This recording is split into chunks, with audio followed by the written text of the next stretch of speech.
Bueno, buenas tardes, buenas a todas y a todos, bienvenidos. Faltan 10 minutitos para la charla, son las 19:20, somos 40 aquí en la sala, está entrando recién la gente.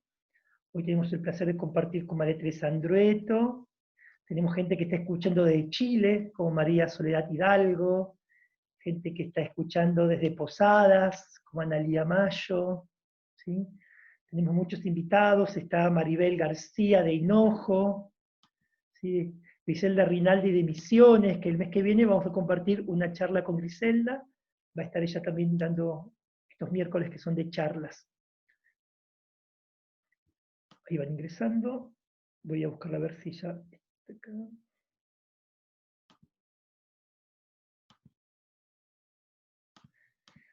Contarles que todos los miércoles tenemos distintos invitados, ¿sí? Hola. Hola, ahí estás. A ver. Ahí se te escucha. Ahí está. Tere, a ver, habla Tere, a ver cómo se te escucha. Hola, hola, sí, ¿está todo bien? 10 puntos, 10 puntos. Perfecto. Escúchame, para que me ayudes, Sí. a veces me aparecen en el teléfono mensajes y cosas. ¿Cómo hago para que no aparezcan? No, en realidad no puedes hacer nada con eso. Lo único que puedes hacer es poner el silencio en modo, poner el teléfono en silencio, digamos, viste que está en modo vibración, modo para que suene y modo silencio. Ponerlo en silencio para que cuando suene algún mensaje digamos, no te aparezca. Por ahí te va a aparecer, pero no te va a mover la imagen. Perfecto.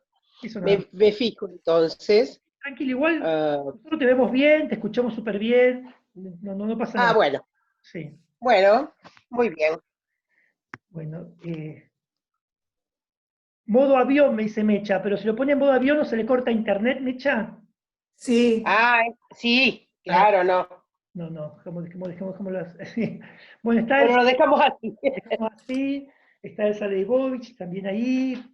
Bueno, Igual a nosotros no nos salen las cosas que a ella le salen en su celular. No, claro, a nosotros no nos sale todo lo que te sale la voz en tu celular, tranquila, nosotros estamos bien. Perfecto. Me quedo tranquila entonces. Sí, sí. Está bien. Exacto, Tere, eso ni nos enteramos. Bueno, gracias, Tere, por estar acá, muchas gracias, la verdad que yo estoy tan feliz, tan contento. Qué bárbaro, qué éxito que tenés, che. Vos del éxito, fuiste a la charla, ya quedamos como que un montón de gente fuera, digamos, acá hay muchos alumnos, acá hay alumnos de los días, lunes, martes, miércoles, jueves, viernes y sábado, todos los días hay un grupo distinto de alumnos, están todos ellos, pero digamos que en total son como 60 los alumnos, entonces nos quedó como una capacidad de 40 para los que no son alumnos, nosotros queríamos recibir a todos, pero bueno, dijimos que hasta 100 Claro, no se puede. no soporta el Zoom más de 100 no permite. Entonces, bueno, hicimos como una inscripción previa para que se puedan sumar, para que puedan escuchar. La verdad que nosotros, cuanto más personas sean, mejor para nosotros, porque la idea es que compartamos con vos a través de esta virtualidad que nos permite la pandemia. Así es. Sí, y estuvo la semana pasada Manuel Peña Muñoz, Sí, ¿qué tal estuvo? Bien. muy lindo, muy lindo. Manuel estuvo dando precursores de la literatura infantil y juvenil de América Latina. Sí, algo vi, algo vi.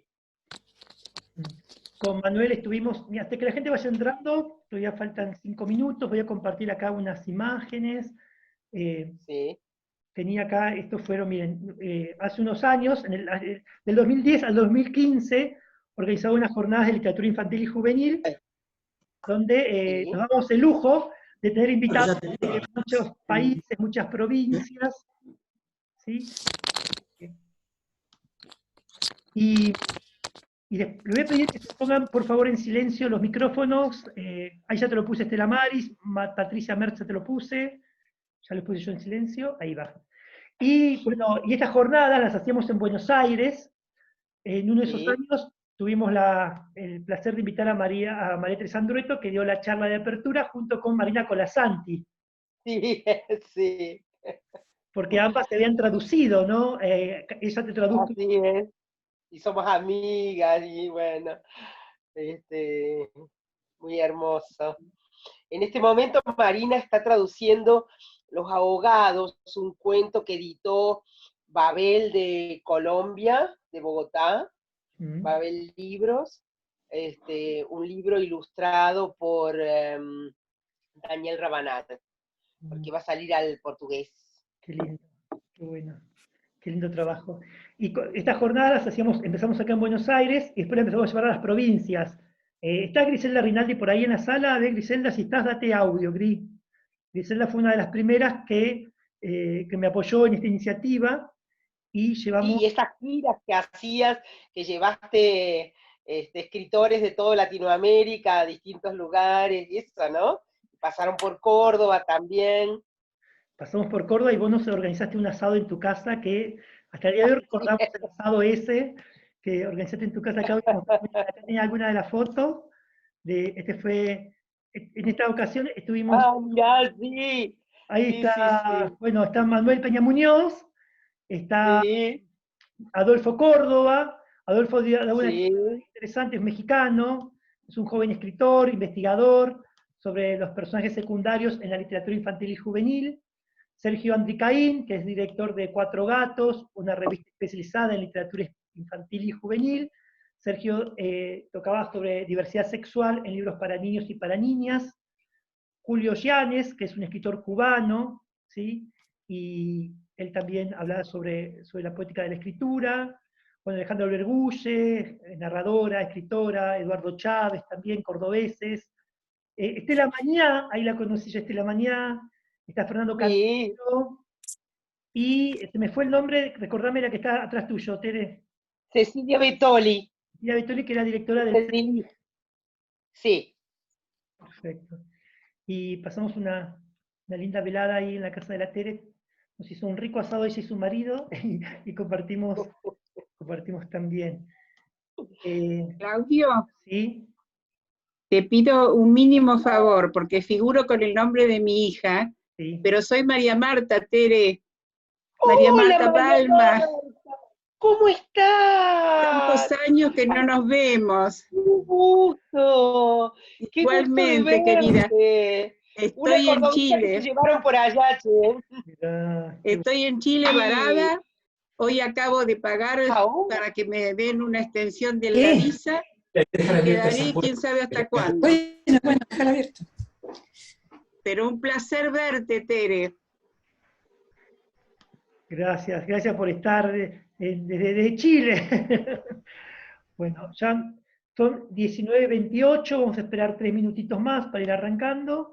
Sigue entrando gente acá a la sala, somos 70 en la sala, tenemos 30... Hola Claudio, ¿me ves? Hola Margot, si te veo, ¿cómo estás? Bien, contenta. Bueno, bienvenida. Gracias, igualmente a mí. Gusto verte. Bueno, varios alumnos de otros grupos, otros talleres están sumando. Hola Clau, te saludo y cierro. Dale, hola, ¿cómo estás? Bienvenido Carolina Merino, está de Chile también. ¿Cómo estás, Caro, de la Universidad de Chile? Qué lindo. María Marta Palma hace muchísimo que no la veía. Qué bueno. Bueno, hay que agradecer a la virtualidad que nos permite este acercamiento, ¿no? Como poder estar... Estos lujos. Estos lujos, exactamente. Así es. Bueno, Carolina, ella organiza un encuentro de feria ahí en la universidad, dame la localidad, Carolina, que no recuerdo cómo es la localidad. Talca. Talca. Sí, a 3 horas de Santiago hacia el sur. Claro. Hermoso Talca, conozco. Me encanta. ¿Sí? Sí. Qué linda. Bueno, son y 29, vamos a esperar 2 minutitos, y ya para ir arrancando yo voy a, ya todos conocen a la Tere, pero quiero hacer la parte formal, ¿sí? La parte donde quiero decir un poquito sobre ella. Voy a presentar, a ver, pongamos los Estela, ponete ahí está, te puse. Elena López, en silencio el micrófono, porfa. Ahí te puse. Ahí vamos. Claudio, ¿Sí? ¿me escuchás? Te escucho. Sí, Gris, ¿cómo estás? ¿Cómo estás? Bien. Hola, Hola María Teresa, ¿cómo estás? Hola, ¿qué tal? ¿Cómo estás? ¿Cómo andás? Bien, muy bien. Y bueno, este año nos íbamos a volver, por fin ibas a venir. Bueno, ya bueno, habrá otra quedará vez. para el año próximo, supongo. Este año Ojalá. es como un gigantesco paréntesis. Como un no año, así como hay un no cumpleaños, hay como un no año. Pero bueno. Hola, Clau. Hola, Tere. Hola a todas. Hola. Hola. Hola. ¿Qué tal? Hola, Tere.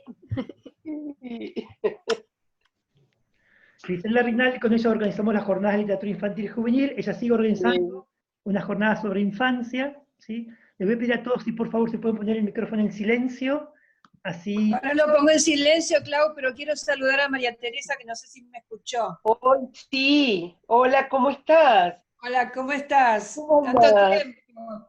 ¿Qué tal? Tanto sí. Tanto ¿Cuántas tiempo. sorpresas me voy llevando? Con mucha alegría de verte. Gracias, igualmente. Bueno, acá tenemos un chat interno que si quieren pueden escribir en ese chat interno, ¿sí? Que está abajo, dice chatear. Ahí pueden escribir si quieren algún comentario. Vamos a dejar los micrófonos en silencio. Vamos a arrancar en un minuto. Quería leer un poquito, bueno, todos conocemos a María Teresa Andrueto. Sabemos que recibió en el año 2012 el premio Hans Christian Andersen, otorgado por IBI, y considerado el pequeño Nobel de la literatura. La construcción de la identidad individual y social, las secuelas de la dictadura en nuestro país y el universo femenino son algunos de los ejes que abordan la obra de María Teresa. Nos ha cautivado a todos con su narrativa, tanto para adultos como para niños, como para jóvenes, además de poesía y el ensayo, donde también ha incursionado también en el teatro.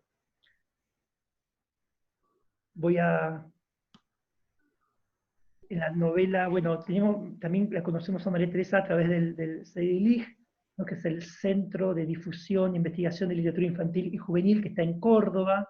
Ella fue una de las fundadoras en el año 1983 de la institución, y formó parte del equipo docente y ejecutivo por más de una década de ese espacio, ¿no? En literatura infantil y juvenil tiene numerosos libros. Ahora me viene a la mente, el que más me viene a la mente es Estéfano, Nobel por Sudamericana, El Anillo Encantado, ¿no? Un cuento también publicado por Panflauta, por Sudamericana, Solgo, un bello libro ilustrado, bueno, y El Árbol de Lilas, cuento que todo narrador oral cuenta.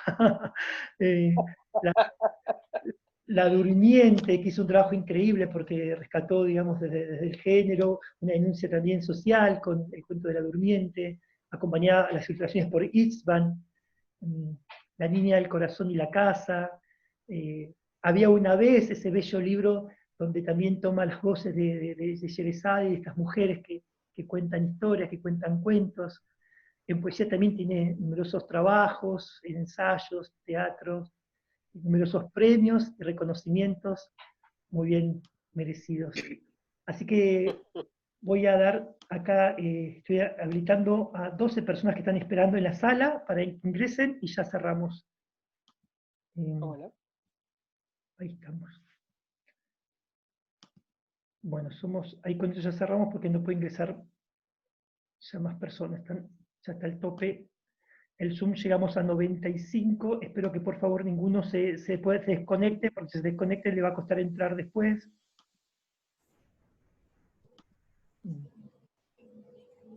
Ahí va. Les voy a pedir a todos que se pongan el micrófono ustedes, por favor, en silencio. ¿Sí? Ahí está sonando un teléfono de fondo.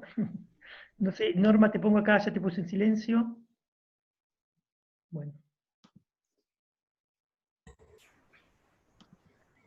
Denme un segundo más que estoy habilitando. Bueno.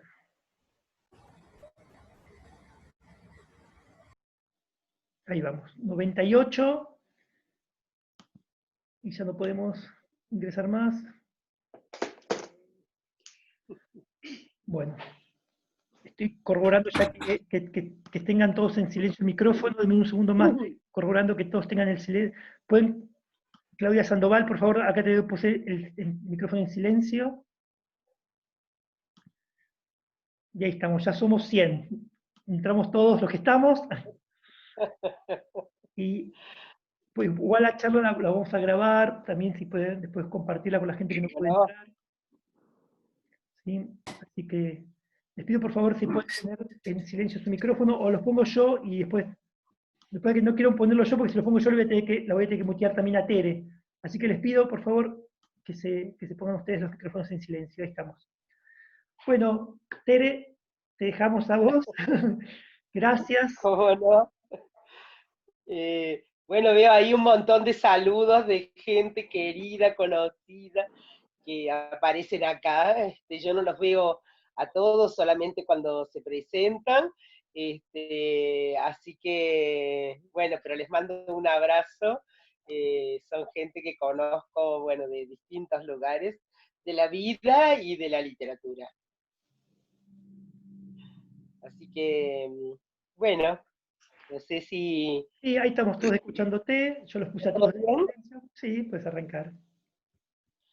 Bueno, y gracias a vos, Claudio, por la invitación y, bueno, por estos encuentros que vamos probando entre todos. Gracias a vos. ¿Querés que te cuente lo que he pensado compartir? Sí, ¿O querés hacer algo antes? Todo tuyo.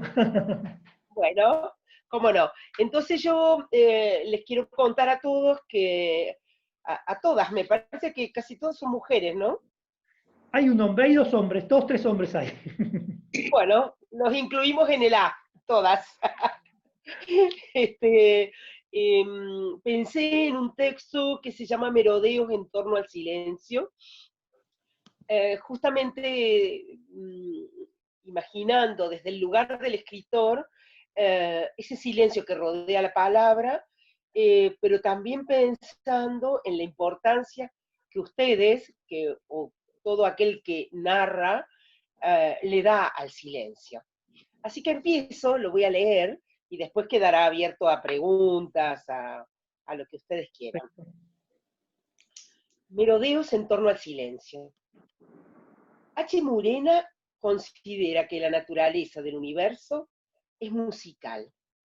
Repasa que en el comienzo fue el verbo, que el primer contacto humano es la voz de la madre oída en el vientre, y que el oído es el último sentido que pierde el agonizante. Después refiere su encuentro con un disco, en ese momento se trataba de discos, en el que el Sheikh Abdul Basit Abdul Samad dice versículos del Corán. Lo cito: a poco de oír, empecé a reconocer en la voz los diversos instrumentos musicales, el violín, el piano, los tambores, la trompeta.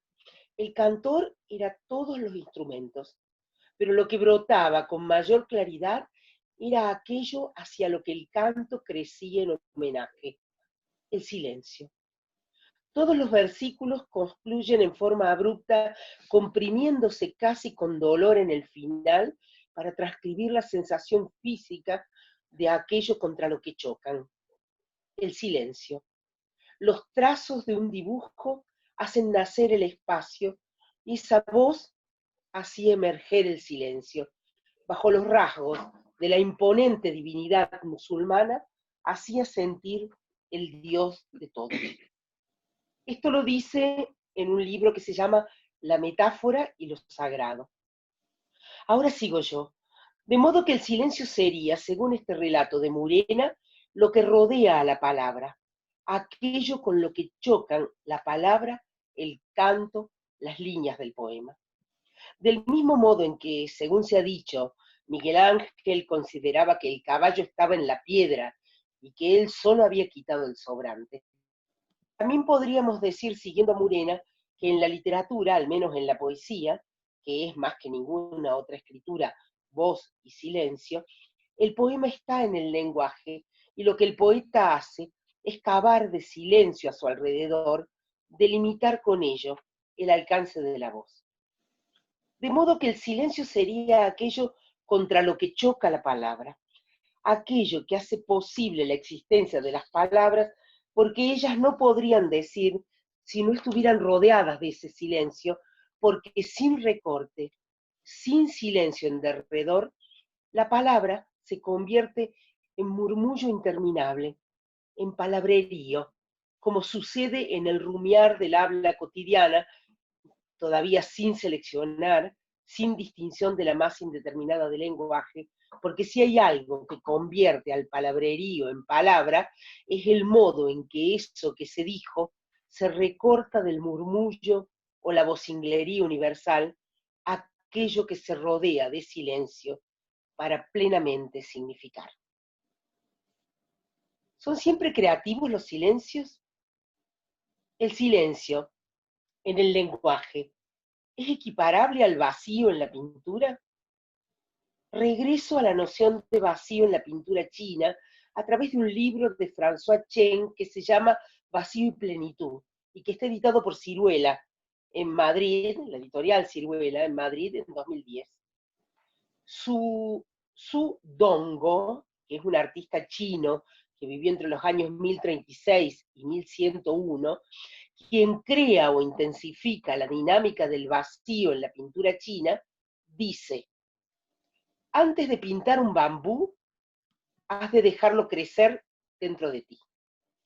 Un vacío, entonces, es una falla, un lugar por donde el lenguaje se escurre y por donde avanza el silencio. Un silencio que nos deja impávidos porque somos nosotros los que debemos poner ahí una palabra. Ese silencio, esa falla del lenguaje, es el origen de la acción, dice Pascal Quignard. Pero claro, no cualquier palabra cabe ahí, en esa falla. Y entonces, dice también él, un escritor se define por ese estupor ante la lengua. Quignard, Pascual Quignard, sabe de eso, porque él es hijo de una mujer que en una Francia en ruinas, recién terminada la guerra, se quedó sin palabras. Dice él, extraviada, lejana, intentaba, fijo el ojo en nada, centellante, hacer que le viniera en el silencio la palabra que tenía en la punta de la lengua. Nosotros mismos estábamos en el borde de sus labios, dice él. Y él mismo, Quignard, el hijo, confiesa haber perdido 2 veces, no una, sino 2 veces, a lo largo de su vida, el lenguaje. A los 18 meses me callé, dice, me silencié. Comía a oscuras en una mesa azul de rejilla, de la que me acuerdo mejor que de mí mismo. Se plegaba, era mi mesa del silencio. Me vi de nuevo obligado a callarme cuando tuve la edad de 16 años. Me callo el porqué. De todo ello habla en El nombre en la punta de la lengua. Dice que cuando escribe, en el libro que se llama El nombre en la punta de la lengua, dice que cuando se escribe, todos los nombres están en la punta de la lengua y se resisten a salir. El arte consiste en saber convocarlos cuando es necesario y por una causa que vivifique la letra. Pero ¿cómo saberlo? ¿Quién vivifica la lengua? La mano que escribe es una mano que hurga en el lenguaje que falta. Es una mano que lo mendiga en la punta de los dedos, dice también Quignard. En ese libro que se llama El nombre en la punta de la lengua, editado por Arena Libros en Madrid en 2006, relata, como comentaba, fuertes experiencias de silenciamiento. Su madre perdió el habla, y 2 veces la perdió él. Ser escritor es perderse en las grietas del lenguaje. Los sonidos del silencio. Hay por lo menos 2 grandes formas de silencio. Un silencio que es ausencia de voz, ausencia de palabra, un silencio desértico, por así decirlo, y hay un silencio que es la suma de todas las voces, de la misma manera en que podríamos decir que el blanco no es ausencia de color, sino la suma de todos los colores. Un silencio que es imposibilidad de decir, por un lado, y un silencio que es abstención de decir para que el otro ingrese ahí su palabra. Este último silencio ese que es abstención para que el otro pueda ingresar su palabra, es, a eso quisiera llegar, un silencio que se construye. Y cuando eso sucede, cuando alguien puede ingresar su palabra en la creación de un otro, cuando uno puede ser alojado por un libro o por una película, es porque ese libro, esa escritura, esa película, esa obra pictórica, se ha cavado en sí misma, se ha hecho un hueco en sí misma para permitir ese ingreso del otro. El silencio. Escribiendo sobre esto, leí un libro precioso de una inglesa que se llama Sarah Maitland. El libro se llama Viaje al silencio, editorial Alba, 2010.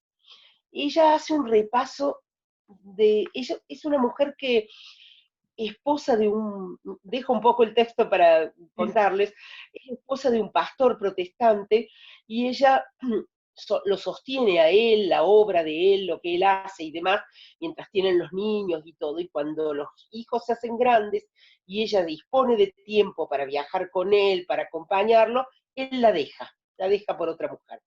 Y entonces que ella empieza a hacer una experiencia en sí misma en torno al silencio, y se va a lugares lejanos haciendo experiencias, una semana de silencio total, después 15 días de silencio total, después en una isla donde se queda más tiempo, etcétera, etcétera.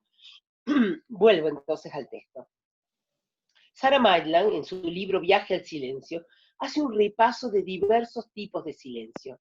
Silencios propicios que incitan al encuentro con la intimidad, silencios buscados, como los de los monjes trapenses, como explica Thomas Merton en La montaña de los 7 círculos, el budismo zen, el silencio en el budismo zen, el silencio de las carmelitas descalzas u otras experiencias místicas, el silencio de la renuncia y la penitencia, retirarse en silencio o retirarse a hacer silencio antes de una acción importante, nodal, como sucede en los ritos de todo orden, en los cuales antes de ingresar a, por ejemplo, a la vida religiosa y demás, el sujeto se llama a silencio para depurarse de la vida mundana.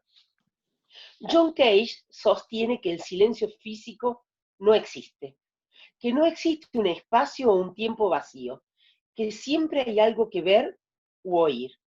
Ahí donde no está el hombre con sus ruidos, el silencio permite oír los sonidos de la naturaleza, la voz de Dios.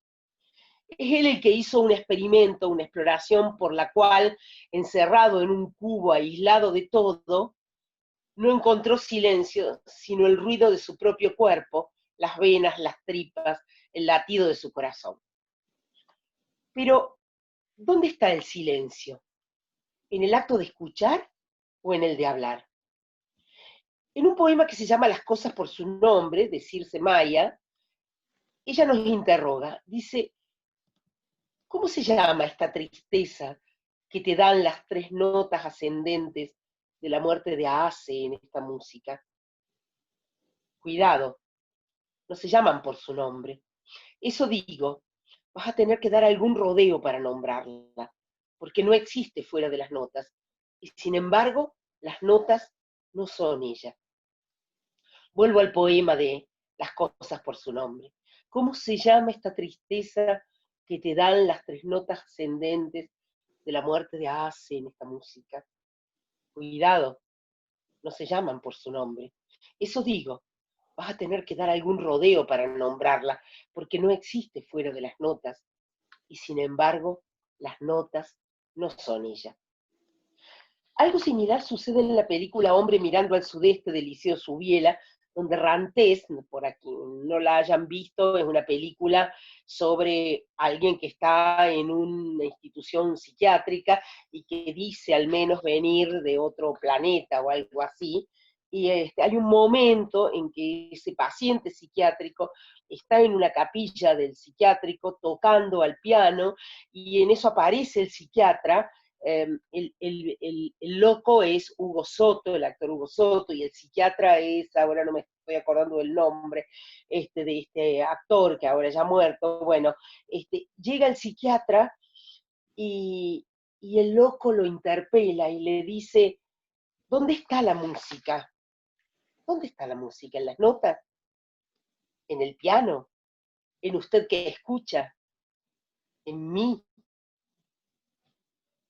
Mismo podría decir cuento que ustedes narran, ¿no? ¿Dónde está el cuento? En las letras, en las palabras, en el que escucha, en el que dice, tal vez en la comunión de todo eso, ¿no? Lo mismo podríamos decir cuando leemos un poema y nos conmueve. ¿Dónde está la poeticidad del poema? En las letras. En ese poema que leímos, por ejemplo. Está en las letras, en Circe Maya, en mí que la leo con fervor, en el aire que transmite los sonidos, en su corazón, en mi corazón, en su oído, en el mío, en su boca, en mi oído. El silencio está dentro o fuera del lenguaje.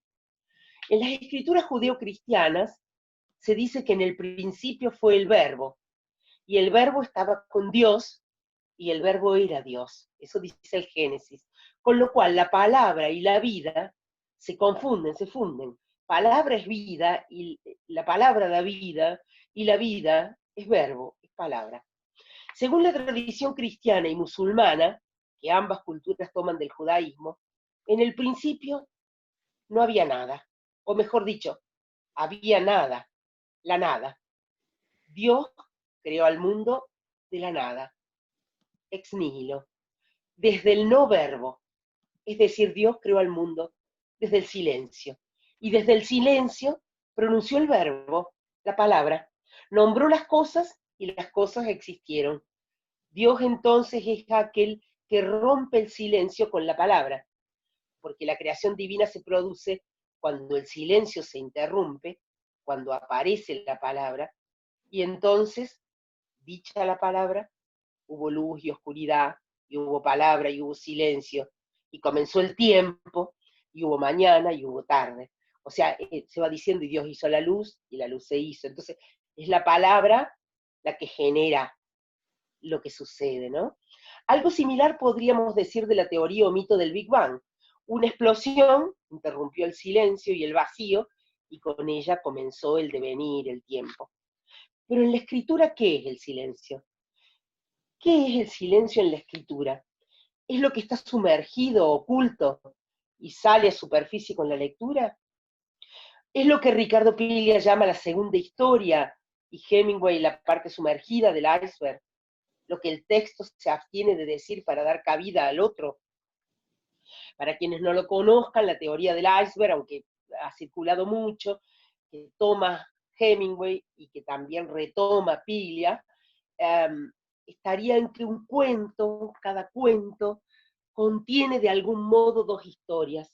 Una historia contada en la superficie y subterráneamente otra historia, lo que realmente se quiere decir con eso, otra historia que aparece aquí y allá apenas como la punta de un iceberg. En fin, la generosidad del silencio, su no atropello, su inclusividad. Hay silencios así. Por ejemplo, el silencio del analista, para quien se haya psicoanalizado, el silencio del analista para provocar el camino hacia la palabra propia del analizado, o la experiencia mística que facilita el encuentro con Dios a través del silencio, o el silencio posterior a un encuentro sexual, porque ha sucedido ese encuentro con el otro, ha sido posible. Pero hay también silencios de otro orden, y entonces quisiera detenerme en el silencio de los secretos, de las cosas que no se dicen, las cosas que no deben decirse, el silencio de lo ominoso. Este silencio, el silencio del secreto, del rumor, de lo ominoso, de lo que no se dice, tiene una función narrativa muy poderosa. Impulsa el relato, permite el desarrollo de los acontecimientos, permite ese silencio que en la página quede algo de no dicho. Así decía Cesare Pavese, quede algo que nos impulse a seguir leyendo. Y yo digo en la página, pero podríamos pensar en el relato, en la oralidad, o sea, siempre en ese relato hay algo que todavía no se dice. Entonces, contar un cuento, se me ocurre, es contarlo reteniendo siempre una parte para ir llegando hacia el final, prometiendo algo que no se dice para ir decirlo luego, para que el otro en su escucha quede prendido a ese deseo de saber.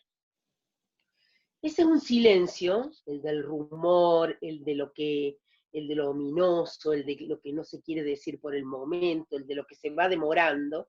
Es un silencio que puede transformar en princesas a los bebés y en aves a las madres muertas. En los cuentos populares sucede casi invariablemente el secreto, el pedido de silencio y la obligación de callar. O sea, llega el hada y le dice a la princesa que le va a suceder tal cosa, pero que no debe decirlo. O le dice que no tiene que tocar un uso, por ejemplo, o que no tiene, digamos, el silencio forma parte de la prohibición, y esa prohibición y ese silencio son el anzuelo que nos lleva a seguir queriendo escuchar ese cuento, ¿no? Entonces, escuchar o leer. Es un silencio que, decía, puede transformar en princesas a los bebés y en aves a las madres muertas. En los cuentos populares sucede casi invariablemente el secreto, el pedido de silencio o la obligación de callar. En muchas ocasiones, la narración depende de que el héroe o la heroína se mantengan fieles al juramento de silencio. Como estos personajes son virtuosos y cumplen con su promesa, el relato gira y se las ingenia para que el secreto, lo silenciado, se revele sin que el héroe incumpla su palabra. Por ejemplo, yo tengo un cuento que está tomado de un relato popular, mi cuento se llama El secreto de Amarú, y es un niño que tiene unas manchas en la nariz y que ve en el campo, en un campo, ve a un hombre en el que trabajan sus padres, ve a un hombre matando a una mujer. Pero, digamos, el hombre lo amenaza, entonces él no puede decirlo. No lo puede decir, pero entonces va a unas cañas, a un cañaveral, y hace un hueco en la tierra y le cuenta a la tierra su secreto.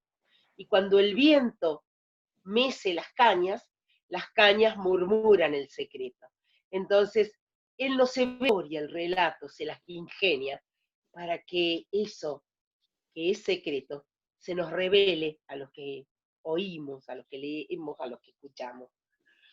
Toda búsqueda en el mundo exterior desconocido, como en el mundo interior del protagonista, es esencialmente una prueba. En los cuentos de hadas, la función de la prueba es sacar a luz la verdad. Y eso es también lo que hace un lector en el silencio, sacar a luz lo escondido. Hay un silencio precioso, el silencio peculiar de algunas lecturas, cuando se produce una comunicación real, cuando el generoso corazón del escritor abre un espacio de silencio para el lector atento, o para el oyente atento de vuestros cuentos, para que así ambos, quien escucha y quien dice, y quien cuenta, o quien lee y quien escribe, trabajen juntos, para que ambos compartan un banquete que consiste en dar sentido.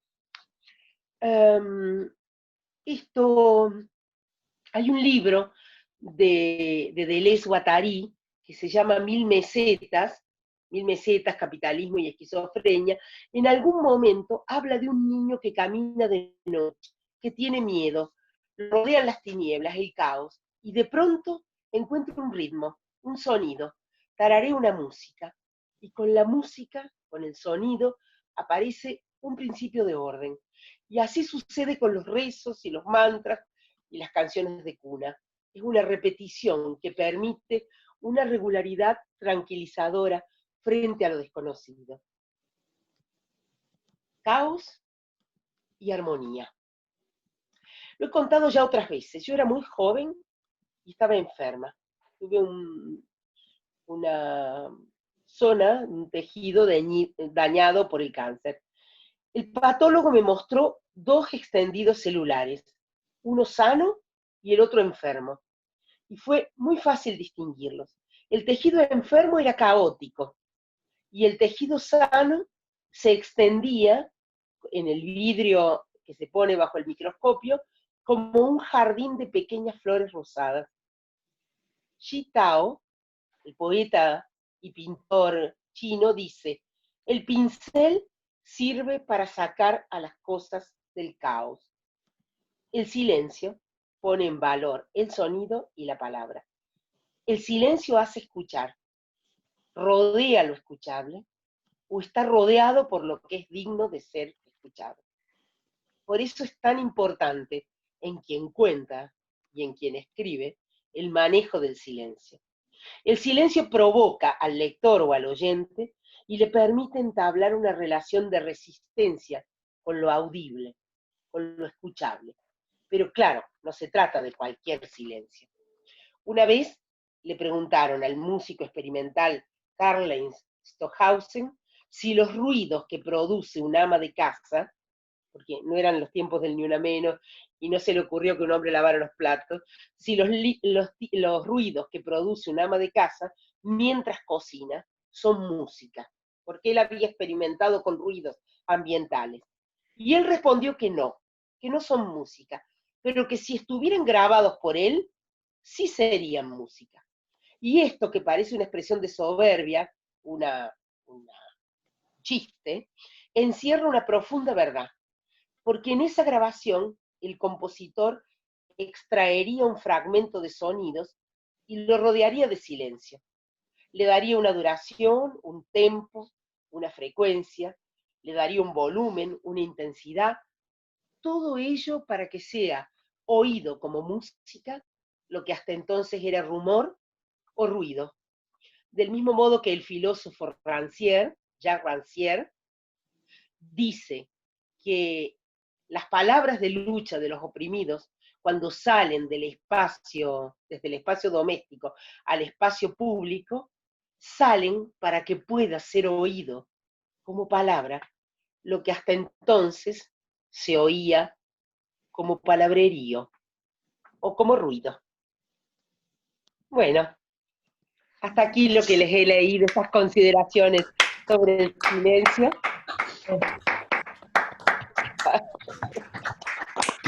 Ahora sí, silencio. Muy bueno. Aquí me quedo. Hermoso. Hermoso eso. Ahí activé los micrófonos, Tere, porque te están aplaudiendo.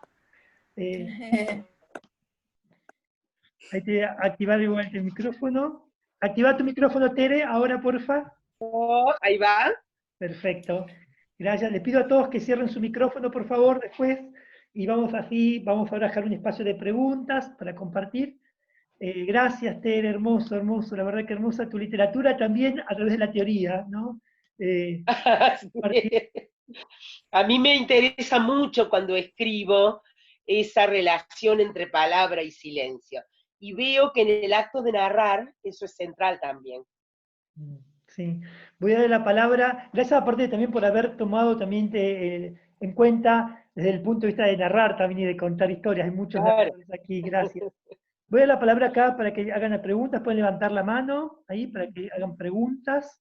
María Teresa, le voy a dar el micrófono acá a Ana María Odo, Luna Desvelada, date el micrófono. Ay, sí, Ana María, ¿cómo estás? Así, ¿Cómo estás? Sí, ¿Cómo va? Bien. Muy bien. Acá tenía en mis manos este libro, no sé si lo alcanzás a ver, que se llama Nuestras voces, tu voz. Y oh casualidad, estamos las dos aquí en páginas consecutivas. Yo estoy en la página 52 y vos en la 53, es un gran honor para mí. Hermanadas las dos.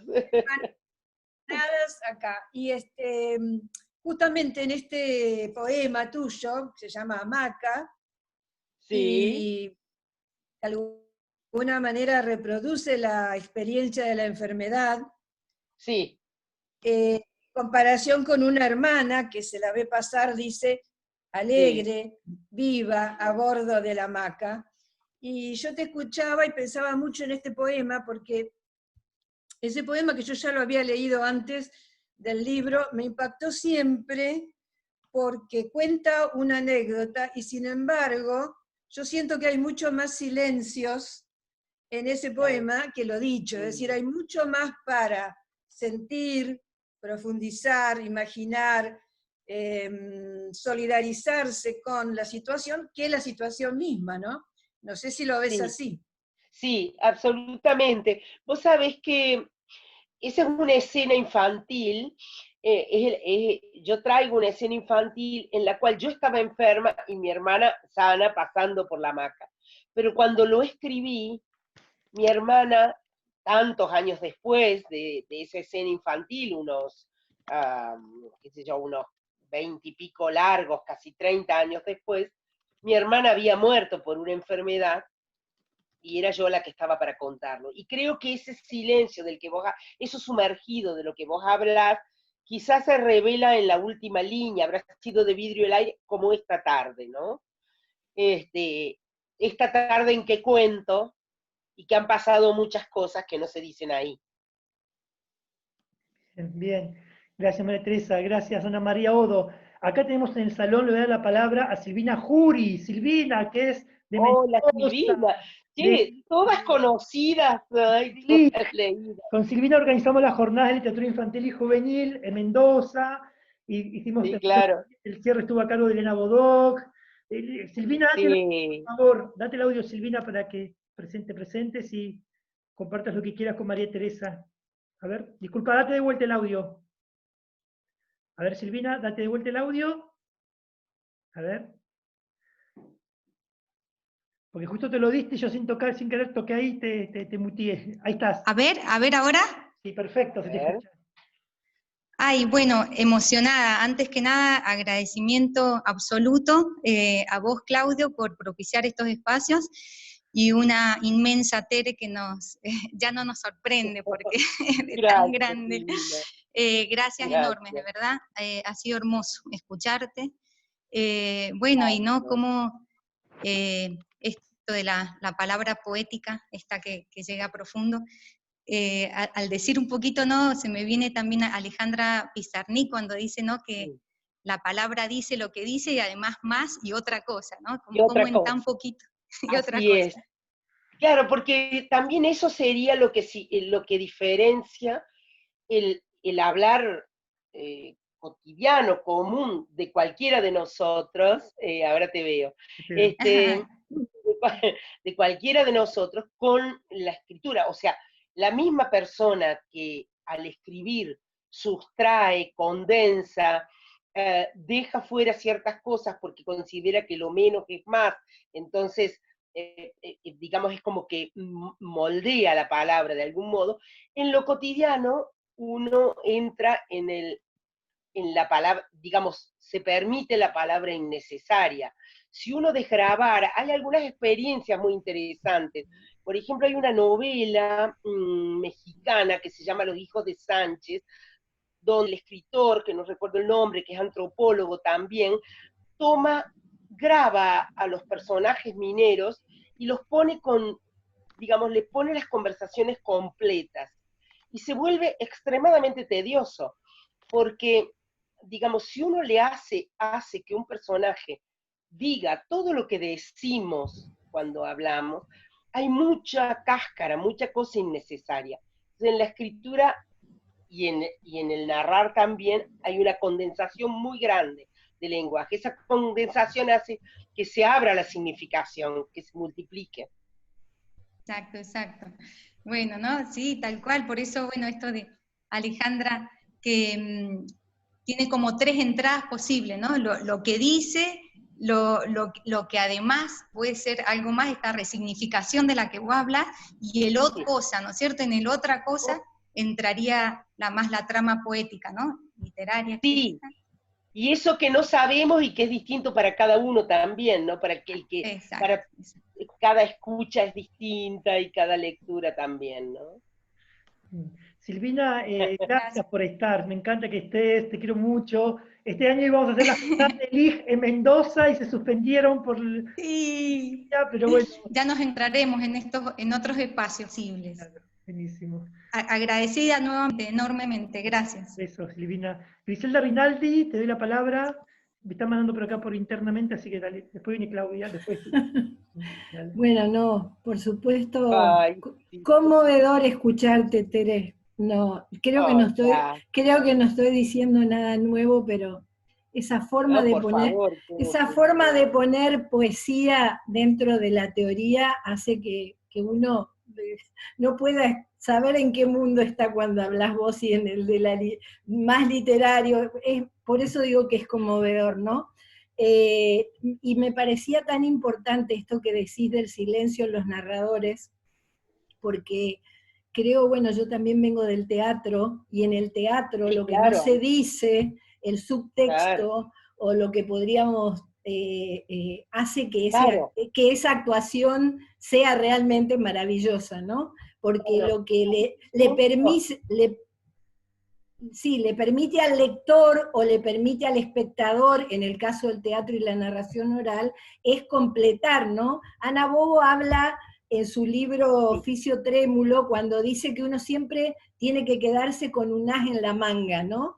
Que Brunner también habla de eso, y me parece tan bello esto que decís y cómo lo decís, porque creo que, no sé, pero creo que la mayoría de los que estamos acá venimos también del mundo de la narración oral, y creo que es una de las fallas cuando abordamos la técnica, ¿no? El no poder abordar ese silencio para que el otro complete, ¿no? Así que muy valioso. Y eso que vos decís del teatro, sí, en el teatro se ve muy bien esa como doble historia, que es ese texto y el subtexto, para que el espectador infiera, porque si no el espectador o el oyente o el lector no tendrían nada que hacer, le vendría todo masticado, digamos, y ahí se pierde toda la gracia de leer, de escuchar, de ver un espectáculo. Así que gracias. Gracias. No, a vos. Acá tengo 3 preguntas en línea, Claudia Cardinale, y después Marcela Lucas, y después Susana. Claudia, sí. Jujeña ahí. Sí, ¿cómo estás, Tere, querida? Hola, querida, ¿cómo estás vos? ¿Cómo andás? Fuiste la primera persona que me dijo el NOA empieza en el norte de Córdoba, y ahí conocí Villa Tulumba y me enamoré de este Jujuicito chiquito, un Ahuaten pequeño.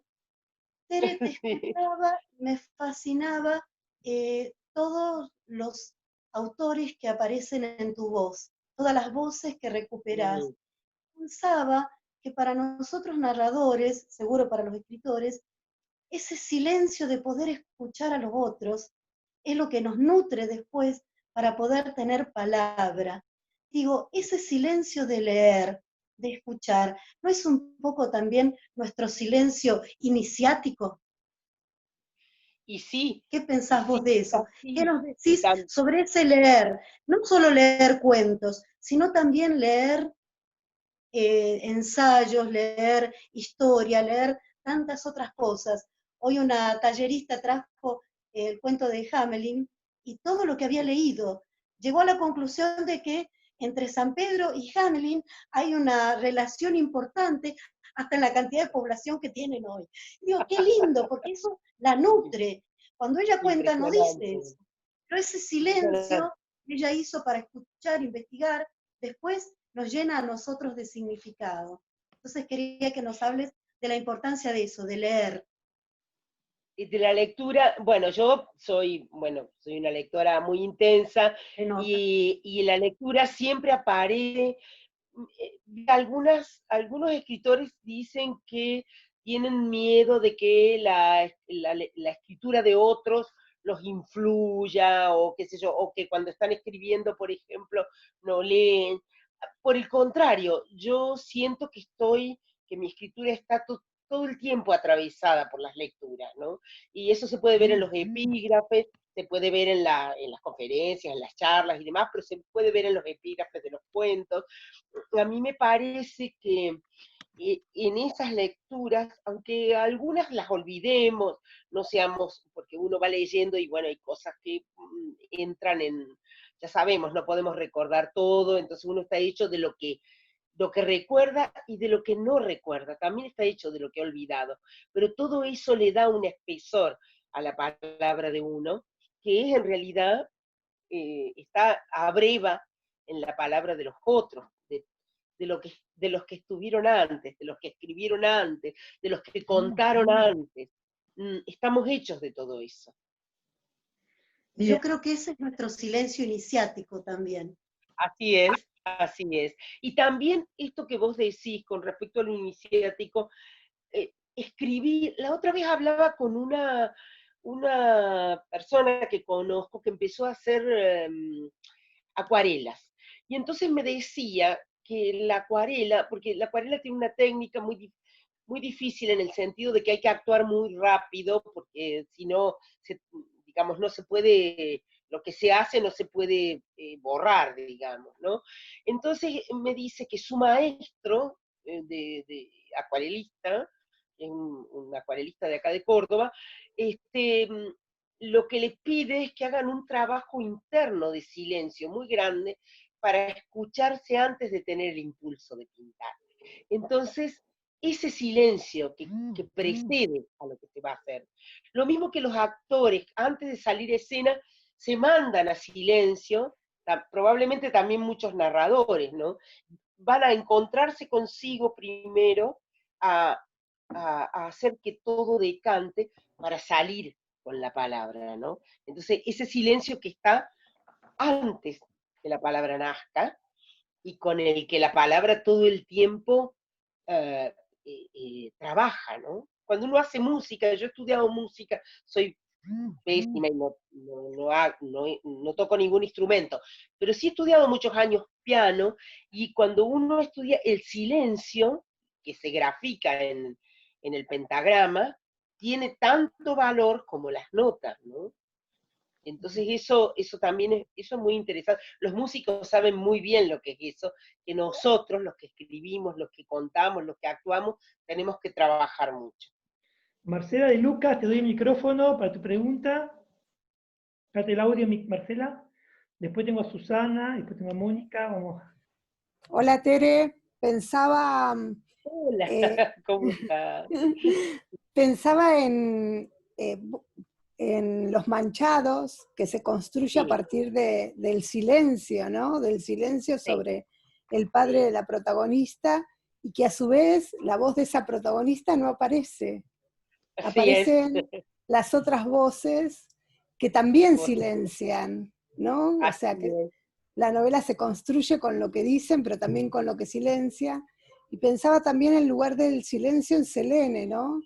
Que es ese silencio que dice la cuidadora, la niñera, el que lee la niña, y es la voz también que pone la niña que impulsa al padre a buscar a la niñera y descubrir eso silenciado, ¿no? Que era todo lo que vivía esa niñera, ¿no? Bueno, eso, ¿no? Que mientras vos hablabas del silencio, me venían imágenes de tus obras.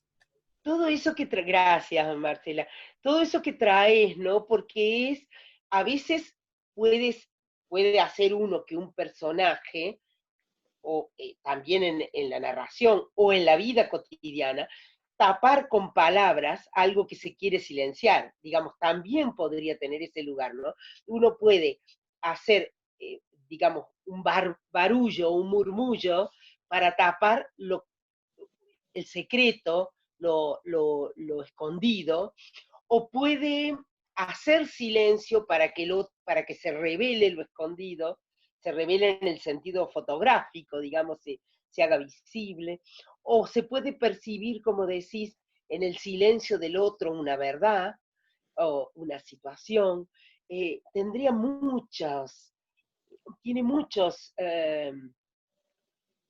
usos, mucho rédito el silencio en la literatura, ¿no? En el relato, en la narración más que nada, en cualquier tipo de narración, en el cine, en el teatro, en la narración oral escénica, en las novelas, en los cuentos. Aquí Mucho. Silvina Jurí en el chat dice, en la pintura china el vacío es el silencio, ¿no? Contanos un poquito más, dice Tere, sobre vacío y plenitud. Sí, porque sí, es un libro, Vacío y Plenitud se llama un libro que yo amo mucho, bellísimo, de un chino que vive en Francia, que se llama François Chen. Ahora he terminado de leer otro que se llama La escritura poética china, pero él tiene un libro anterior muy bello que se llama Vacío y Plenitud, pero lo que pasa es que vacío y plenitud son dos, como serían las dos energías del Tao. Entonces es, digamos, la escritura, lo que él plantea, lo digo desde este lugar de neófita, ¿no? Sobre la filosofía taoísta, pero es, hay un vacío, como en la mitología cristiana está la nada, ahí está el vacío, y del vacío una energía que se desdobla en dos, una energía yin y una yang sería, y entre ellas está el vacío, que permite como esa dialéctica entre las dos formas de energía. Entonces, digamos, todo es una dialéctica entre el vacío y la plenitud, entre lo vacío y lo lleno, ¿no? Sería. Bien, Susana de Amuchastegui, de Bariloche. Oh. Ah, mira, sí. Hola, ¿cómo estás? Desde acá de Bariloche. No, bueno, veo aparecer gente conocida, querida, vista de todo el país. Qué cosa. Acá vamos a escuchar el silencio de la nieve mañana, o esta noche. Bueno, porque la nieve hace un silencio es impresionante, ¿no? Bellísimo. Acá yo no he visto tantas veces nevar, salvo alguna vez que he estado en zonas, digamos, de nieve. Acá muy pocas veces nieva en esta zona, una vez al año puede ser, pero el día que nieva, o las veces que he visto nevar en otros lugares, es ese silencio que precede a los copos que caen, que es un silencio único, es como si apelmazara todos los ruidos del mundo, ¿no? Sí. Sí. Es muy poético. Pero ya lo dijiste vos, así que perfecto. Y no quiero robar mucho tiempo, sino que yo tengo 2 libros de poesía, no sé si en alguno de los encuentros nuestros te los debo ver, pero bueno, y pensaba, cuando empezaste, pensaba esto del sustraer. Es verdad, es como que uno en la poesía deja el silencio para que el otro lo complete. Es más, he ido a talleres de análisis de poesía y analizaron mis poesías de una manera que a mí no se me hubiera ocurrido jamás escribir. No le escribí, o sea, hay lecturas nuevas en el silencio. Claro, y si estuviera todo dicho absolutamente, no cabría esa posibilidad, ¿no? Mira, la escritura, se ha dicho, lo han dicho otros, es una operación de resta.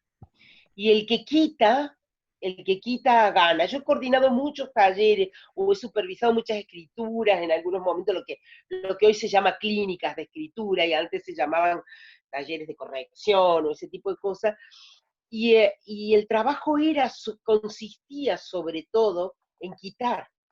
Entonces, lo que no es indispensable, a ver, si retiro, dice lo mismo, dice más, dice otra cosa, preguntarse siempre esto, ¿no?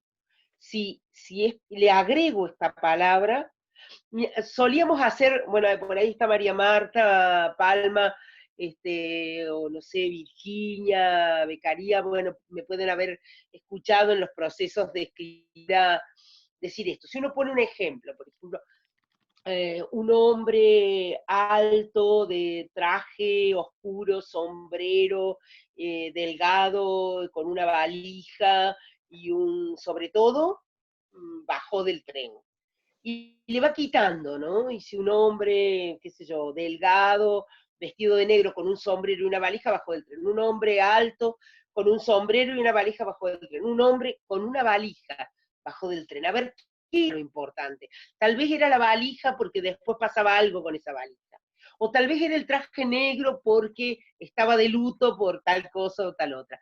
O sea, lo que se pone, digamos, lo que se le agrega al sustantivo, al personaje, a la sustancia, a la materia, tiene que ser algo necesario.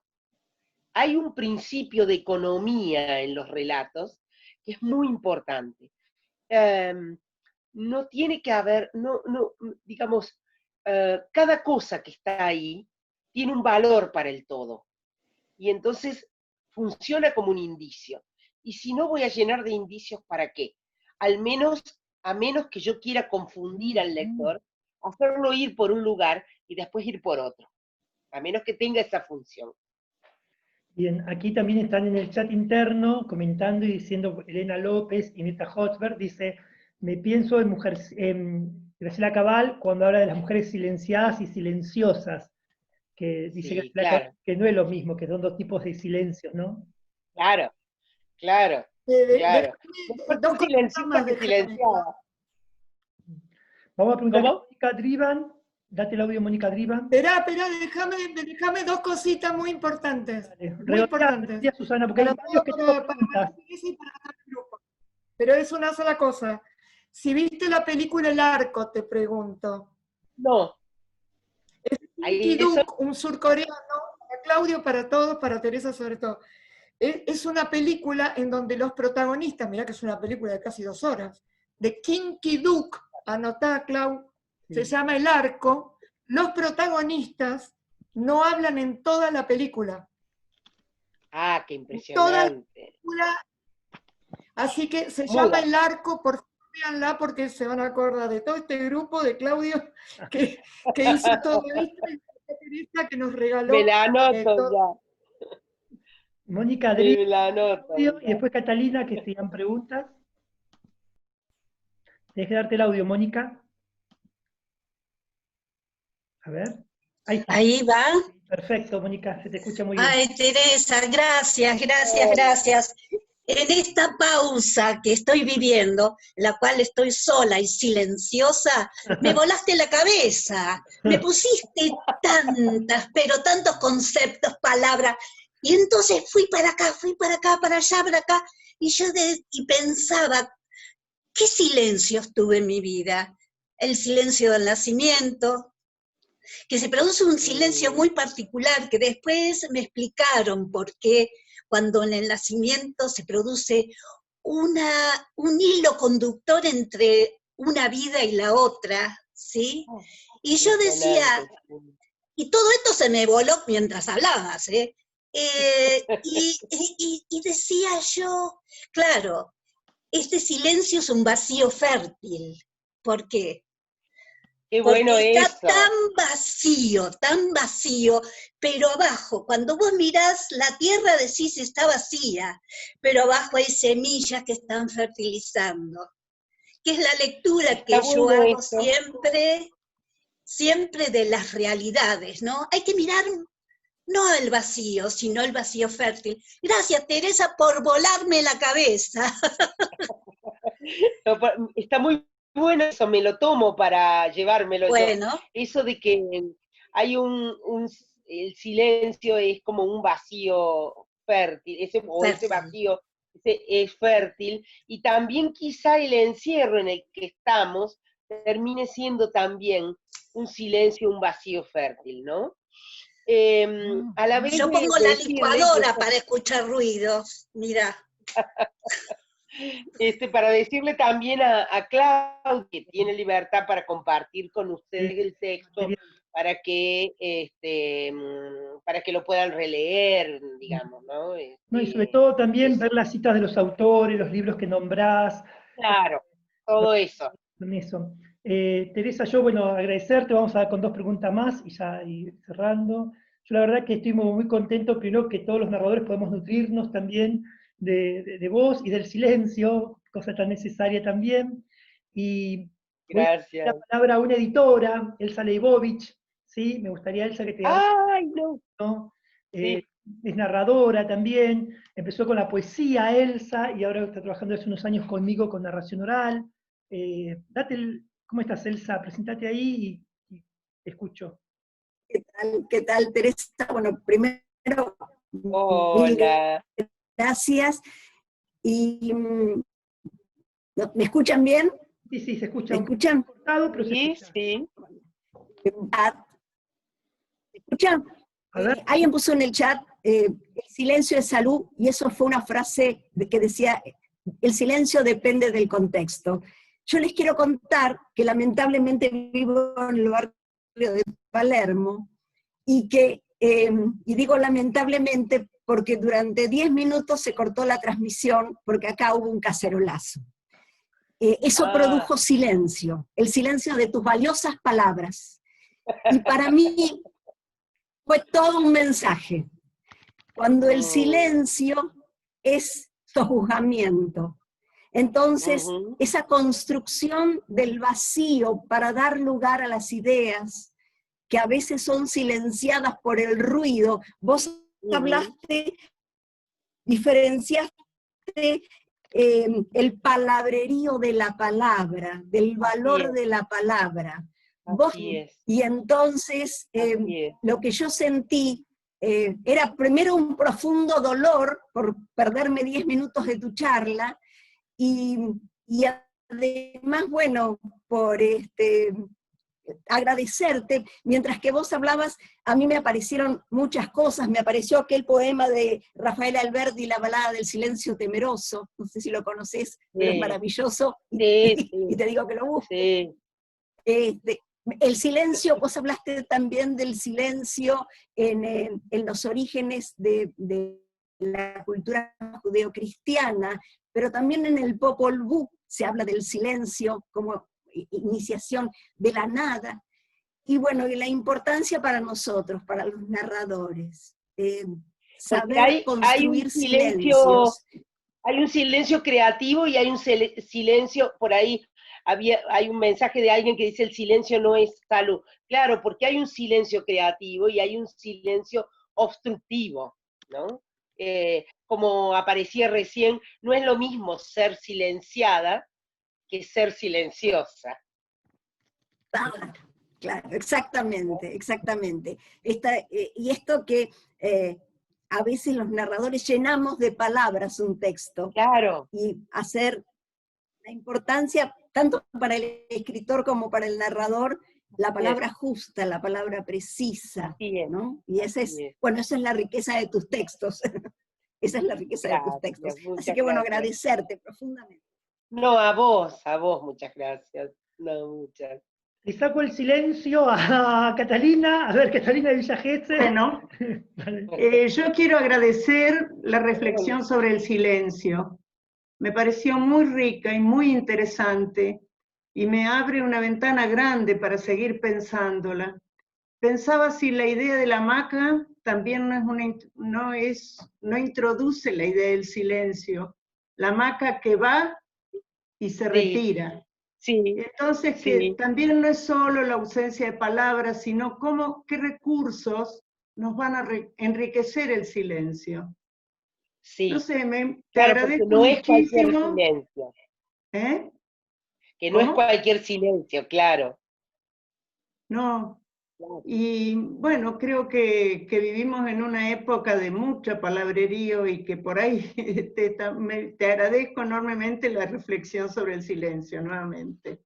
Gracias. Gracias. No, a vos, muchas gracias. Aquí Paulo de Lehmann dijo algo muy interesante. Date el micrófono, Paulo de Chile. Date el audio y comenta un poquito lo que pusiste en el chat interno ahí. Después Maribel García. Sí. Hola, ¿cómo están? Muchas gracias. Hola Teresa. Hola, ¿qué tal? ¿Cómo estás? Mira, hola. Mira, muy bien, de acá de Valdivia, lluviosa Valdivia. Qué bueno, qué bonito. Te quería hacer te quería hacer una consulta respecto al silencio como generador de sensaciones. Porque en la narrativa de terror, por ejemplo, el silencio muchas veces precede al clímax o entrega de frente un momento de horror sofocante. Es muy importante, fundamental en la narrativa de terror, audiovisual también. ¿Y qué opinas respecto a este silencio, a la importancia de este silencio, el silencio que no precisamente, como dicen por ahí? ¿Hola? Sí, te escuchamos, Tere, está bien ahí. Algo se cortó. Sí, bueno, justamente eso, ¿no? Ahí está la habilidad de quien narra, ya sea en el acto de narrar o la narración por escrito, la habilidad está en esa tensión entre lo que se dice y el silencio. Cuando vos decís, incluso en una película, en una obra de teatro y demás, antes del momento culminante, hay un silencio, porque si no, digamos, es lo mismo que tiene que ver con la música del texto, tiene que ver con el ritmo. O sea, si todo está muy, por ejemplo, si uno va a ver una obra de teatro y todo está muy alto, todo el tiempo hay enojo, hay grito y demás, no se puede apreciar. Tiene que haber, digamos, una baja y un alto para que lo alto se vea, digamos, para que la tensión se perciba, tiene que haber un repliegue, tiene que haber un silencio para que la voz sea potente, porque si no se unifica con las otras voces. Es, digamos, una suerte de arquitectura del texto que uno va armando, ¿no? Tanto, como te digo, tanto al escribirlo como al decirlo, ¿no? A mí me interesa mucho esa combinación, esa tensión, y no estar todo como uno en el lenguaje popular dice, está todo ta, ta, ta, ta, ta. Eso, a menos que el efecto que se esté buscando tenga que ver con eso, si no, no permite, llega un momento en que el otro, el que escucha, el que recibe, el que lee, desconecta. En cambio, si va y viene, se regula eso, es como la hamaca, que decía nuestra compañera, que va, se aleja y se acerca. Es muy buena esa imagen, que da una idea de ritmo, ¿no? El ritmo en la escritura y en el relato es sumamente importante. Todo es importante. Sí. Bueno, vamos a, ahora voy a dejarle le voy a dejar unos segunditos a Tere que descanse tanto de todo lo que estuve exponiendo, hablar y contando. Me están preguntando acá por el chat interno, por el tema del material. Yo les pido que me escriban ustedes un correo a mi correo claudiocuentos@gmail.com para que yo les haga mandar el PDF con el material de Tere. Contarles que las charlas siempre son son todos los miércoles, que tenemos el miércoles en distintos horarios, generalmente son algunas a la mañana y otras son a este horario. A partir del miércoles que viene, la charla es a la mañana, a las 11 de la mañana. Está Beatriz Trastoy, ¿sí? Va a dar una charla muy interesante sobre espectáculos de narración oral, un género en definición. Esa charla yo a Beatriz la invité para que la exponga en Cuba, la expuso en Chile, la expuso en Uruguay, también fue a Misiones junto con Griselda, a Chaco, a Beatriz la llevé por muchos lados, a Córdoba también, porque me parece una charla fundamental y fundacional para nosotros como narradores orales y como amantes de la literatura, para que conozcamos ese trabajo. También Beatriz va a brindar todo el material escrito, ustedes lo pueden tener también después. Las charlas, cuando superan los 100, no podemos, las vamos a grabar, las charlas se graban y las subimos después y las compartimos, ¿sí? Para los que no pudieron ingresar en el Zoom. Contarles también que el miércoles 24, también a las 11 de la mañana, va a estar Carlos Genovese dando otro tema que es del narrador espontáneo al narrador oral escénico, ¿sí? Va a estar también charlando con nosotros, y a partir de julio, ¿sí? Vamos a tener a Griselda Rinaldi en una de las charlas, vamos a tener a Manuel Peña Muñoz en otras, y María Teresa, acá me acaba de confirmar que va a volver el miércoles 15 de julio, ¿sí? A las 11 de la mañana, con otro tema, con otra charla, que me pasó 2 charlas, y esta me gustó mucho, y la otra quiero que la comparta ya. Así que esto lo van a recibir por el Facebook, ¿sí? Así que voy a darle la palabra acá, que levantó la mano, a Maribel. Antes yo contarles un poquito esto que acaba de citar Elsa y Mirta, Graciela Cabal. Ella en su libro Mujercitas, eran las de antes, habla de las mujeres silenciadas y silenciosas, dice que no es lo mismo. Ella dice que la silenciada no es consciente de su silencio y calla por un mandato social. En cambio dice que la silenciosa, ella es consciente de su silencio y lo utiliza como una especie de arma. Dice silenciosa, claro. Streep, en la película La Casa de los Espíritus, que decide callar como una forma de castigo a su marido. Silenciosa es la protagonista de la película La lección de piano, o Anne en la película La lectora. Mujeres que ante la opción de decir lo que los otros quieren que digan, ellas eligen callar. Dice ella, dice la Cabal en Mujercitas, de las de antes, si no hablo me muero, si no hablo exploto, y se piensa porque se habla, y hablar es el modo principal de autoafirmación. Por eso, el destino, dice, quizás de estas mujeres, dice, de las silenciadas, fue la tarea de ellas de abrir los arcones, destrabar las puertas, sacar los fantasmas de las casas antiguas, y da una imagen muy interesante al final, Graciela, donde ella dice que ella escribe, dice, o toma la palabra por todas aquellas que no pudieron decir, esta boca es mía. Y es muy interesante la enumeración que hace de estas mujeres, dice, por todas, dice, las locas de arriba y las locas de abajo, por las abuelas niñas que viajaron en los barcos con sus ajuares y con sus muñecas, por las que parieron en soledad, las que huyeron de dolor, por las que yacen en tumbas sin nombres, por las que ardieron en las hogueras con sus maléficos gatos, por todas aquellas que, dice ella, Graciela Cabal, es una reflexión muy interesante, dice, yo aprendí hace mucho tiempo que no hay nada más imperdonable que perder la vida por delicadeza, ¿no? Delicadeza a los demás. Bueno, es mucho más extenso esto, yo hice como un extracto ahí de distintas partes, y dice, y el texto, el capítulo, se llama Palabra de Bruja, así se llama. Maribel García, te doy el audio ya para ir cerrando. Bueno, Clau, gracias. Porque las silenciosas eligen el silencio, dice justamente Graciela. Claro. Lo que tantas mujeres han callado a lo largo de tanto tiempo.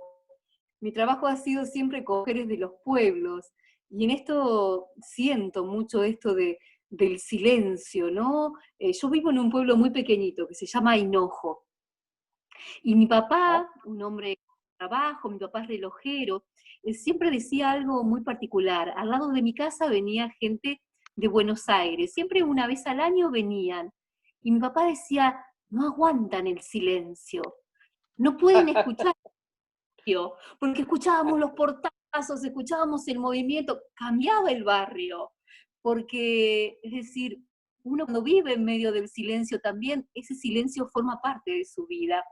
Y con esto de el silencio que decía Claudio Cien, me hizo acordar a la película El secreto de sus ojos. La mejor forma que él tiene es quitarle la palabra. Le dice, por favor que me hable en algún momento, que me hable. Y no le habla. Es una forma también de condena. Tener a alguien al lado y que no te hable es una forma también de condena, ¿no? Así que agradecerte, decirte que te admiro muchísimo, y que el día que se casó mi hermana, en febrero, que fue el último encuentro que tuvimos toda la familia, conté El árbol de lilas, y me acerqué a muchos hombres preguntándole, ¿sos vos? ¿Sos el que busco? Y ahí se produjo un silencio. ¡Ay, qué lindo! Gracias, muchas gracias. A mi hermano. Entonces le dije, ella que estaba buscando, encontró al que tenía las manos de seda, la voz cascada. Bueno, yo para... Gracias. Fue un encuentro de la familia que lo voy a llevar por siempre en mi corazón, en mi alma y en mi recuerdo. Gracias, muchas gracias. Bueno, qué hermoso. Yo para ir cerrando ya quiero agradecerte públicamente, Tere, por un material que publicaste en tu Facebook, que tiene que dar algunas consideraciones sobre los derechos de autor en tiempos de pandemia. Palabras distintas o similares también compartió Silvia Schuher, también muy lindo. Quiero agradecerte públicamente por eso, y lo compartí, somos narradores manuscritos, porque en realidad ahí se nota tu nobleza, la grandeza, y sobre todo en estos tiempos que corren, aparece lo mejor y lo peor de todos. Y en este caso, en tu caso, como escritora, vimos lo mejor publicado ahí, así que gracias por eso. Amerita un aplauso. Con respecto a los narradores, porque sucedió que como hubo todo este revuelo con el tema de los derechos, sucedió que mucha gente me escribió para preguntarme, yo estoy contando cuentos tuyos en un grupo, en una escuela, o qué sé yo, ¿los puedo seguir contando? Sí, claro que sí, yo no estoy de acuerdo en controlar así, de ese modo, la circulación de lo que uno hace, ¿no? O sea, hay un lugar que es el libro, esto sale en una editorial, bueno, el que compra el libro, una parte de esos derechos van al autor, pero, digamos, uno no puede, sería como controlar la lectura. O sea, siempre me ha parecido, entre otras cosas, me ha parecido que el lugar de los narradores contando cuentos de autor, ha revitalizado mucho la circulación de la literatura entre personas que a lo mejor no han sido tan lectores, ¿no? Sí, bueno, gracias. Vamos a abrir los micrófonos para despedir con un fuerte aplauso, ¿sí?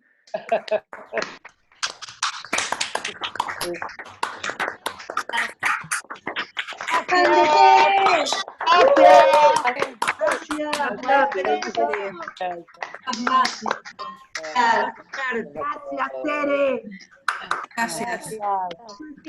Gracias.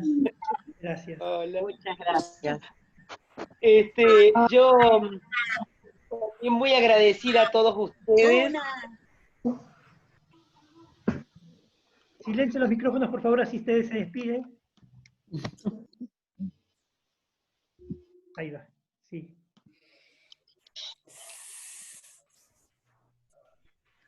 Espera, Tere, date el audio ahora, Tere. Date el audio, Tere. Ahora sí. Sí. ¿Ahora se escucha? Se escucha. Decía que te quería agradecer también, bueno, a todos por el fervor, por el entusiasmo, por ver caras que he visto hace tiempo, y a vos porque sos súper organizado. Entonces, es muy fácil trabajar con vos. No, un placer, un placer. Yo lo disfruto muchísimo también, gracias. Gracias a todos ustedes por estar del otro lado también, compartiendo la charla. Nos vemos, nos estamos encontrando.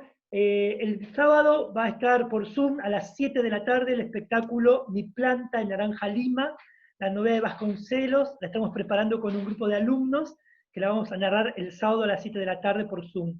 Y el domingo se presenta un espectáculo llamado Alfonsina dispuesta a todo, a cargo de Silvia Pereira, bajo mi dirección, que es la vida de Alfonsina a través de su obra. Es un espectáculo también de narración oral y poesía, donde contamos la vida de Alfonsina a través de sus poesías, fragmentos de su poesía. ¿sí? También Qué bueno. Las funciones son todas gratuitas, el sábado y el domingo a las 7 de la tarde. Nuestra forma de estar, de compartir y de resistir, sobre todo en estos tiempos que corren, y estarnos más cerca a través de la pantalla. Gracias, que tengan linda vida, gracias Teresa, María Teresa Andrueto, gracias a vos, a ustedes. Por estar, y hasta la próxima. Me despido. Chao, chao. Chao. Gracias. Chao. Gracias, gracias. Gracias. Teresa. Gracias. Por abrir el taller para todo este público, gracias a la gente del taller. Gracias. Gracias. Tere, abrazo. Ay, chao. Virginia, qué hermosa. Me anoté para hablar, pero no llegué. El arco. Chao, gracias. Gracias. Chao, gracias. Gracias por la generosidad. Gracias, Margot, por estar. Por favor. Un momento, gracias. Gracias. Por tantos silencios y tantas palabras.